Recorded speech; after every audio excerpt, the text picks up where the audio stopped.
We're comparing the 2 most reviewed leather conditioners and cleaners on Amazon. We're doing everything from scrubbing it to messing up with it. And everything in between, and the results are really going to shock you. They shocked me. Now we're testing Lexol and Wyman, as well as several other products to help us out. And Timberland Pro Pit Boss work boots are the test subjects. I've had them for 5 years, done dozens of home renovations. They've been through the thick of it. They've been down in the dumps, up in attics. They've been beaten like they owed money to Yusuf, my Turkish hard money lender.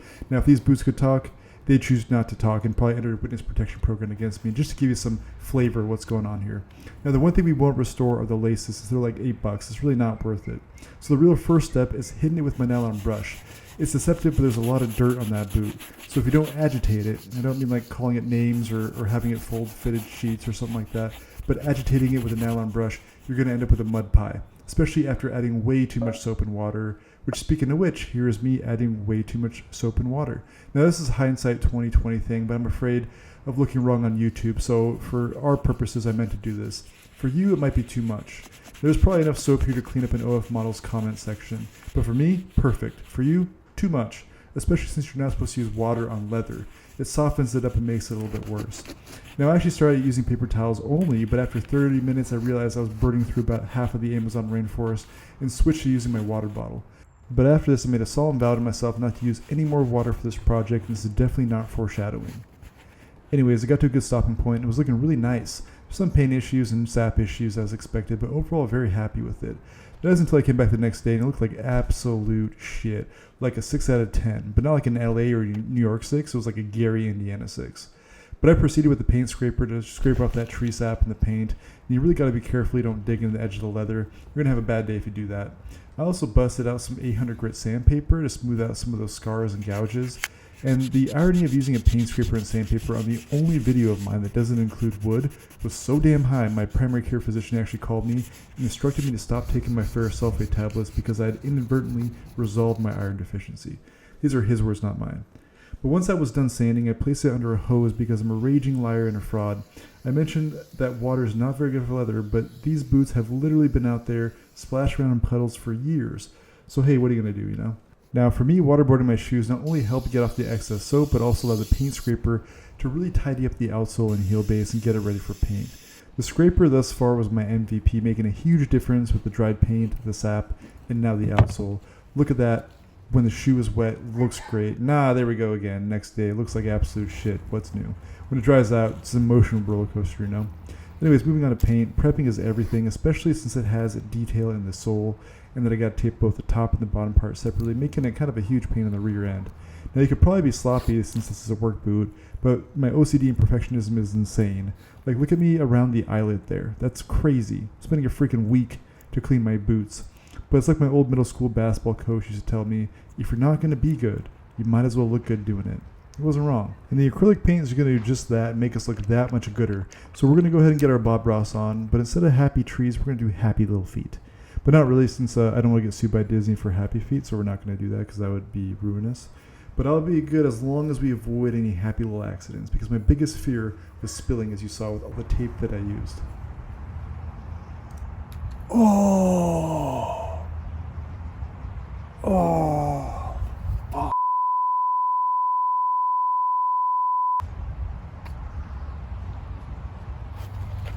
Oh, shit. What I fear is going to happen happened. I actually spilled the bottle on the shoe.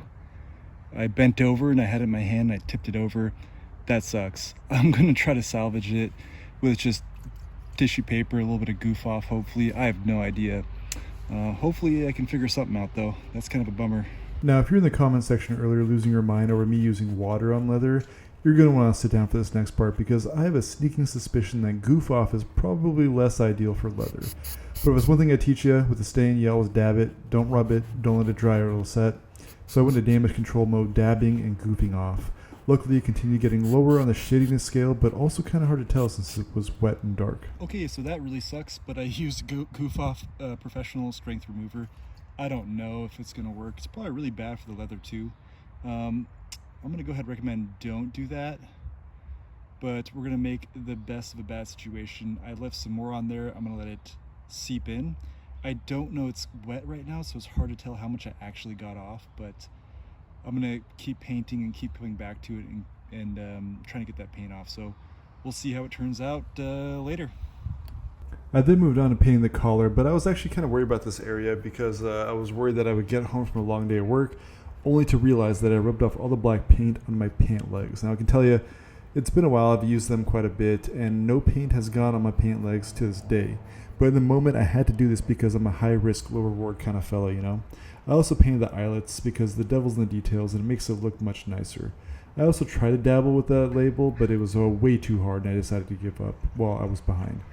Now anyways, let this bad boy dry overnight again. I was really excited to see how the goof off worked at getting the paint out from our mishap.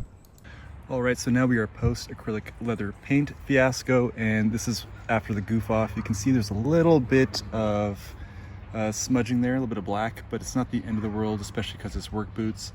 But we're going to go ahead and use some leather conditioner. I'll probably apply 2 coats of it, letting it dry in between. And then I'll also add the shoe polish at the end, and that should take this all out and make this all look more uniform and even. After being pleasantly surprised, I pulled up the Wyman leather conditioner, which had a staggering 22,800 reviews on Amazon with the 4.6 star rating, one of the goats, one of the bee's knees. I applied 1 coat, let it dry, then added a 2nd coat, which I think is very necessary. Now I'm also adding some shoe polish. This is mainly to smooth out some of those gashes that I couldn't get with sandpaper. It also adds a little layer of protection, like not much, but like maybe as much as like Paul Blart Mall Cop, or maybe like a rubber that's been through the wash cycle. Like it's better than nothing, right? Yeah, maybe. But you can see how good it turned out nonetheless. Can't say I didn't completely breathe new life back into these boots. They look like a 7 or an 8 in LA or New York or Chicago, one of those like top, like not a 7 or 8 in Gary, Indiana. Like, and I'm also sorry for shitting on Gary, Indiana so much. You people have enough to deal with, like living in Gary, Indiana. But anyways, this is a head-to-head, so keep in mind that the Wyman that we're testing, the Lexol on the right foot and the Wyman on the left foot. I have a couple of short format videos that went viral, and you'd be surprised at which ones people actually voted for. Now, the right boot was in fact in worse shape, to be fair. A lot bigger gashes, a lot more damage. Don't know how, don't know why. I'm right-footed, but my left foot took a beating for some reason. Now, I moved on and I basically tossed the laces, agitated with a nylon brush. I added some leather cleaner, which actually comes to Lexol, unlike the Wyman, which I had to purchase separately, and then proceeded to waterboard it as if I were doing this video in Guantanamo Bay. Now, I of course wait a day in between each session, which is an emotional roller coaster of disappointment once it dries out and looks really bad, but I could finally paint. I was moving and grooving, but the unexpected thing happened. Nah, I'm just playing. Fool me once, shame on you. Fool me twice, then shame on you twice. Or so, I don't know, something like that. Shame on you all the time, essentially. And once I was done shaming you, I was able to unwrap my shoe like a Christmas present. And you know, we came for the finale here. This is what we really came for, to put the leather conditioner on. So I gave it a little bit of moment to kind of breathe, the paint to kind of set. Then I added some leather conditioner. Pretty simple, very straightforward. Added to a towel, rub it in it, the leather, massage it in there, and I let it dry out and added a 2nd coat. I did it because I'm a man of science, and it's what I did with the Wyman. So if we were going to go head-to-head, we got to do it fair. But also, like, you know, in general, if you go this far and do all this, like, scrubbing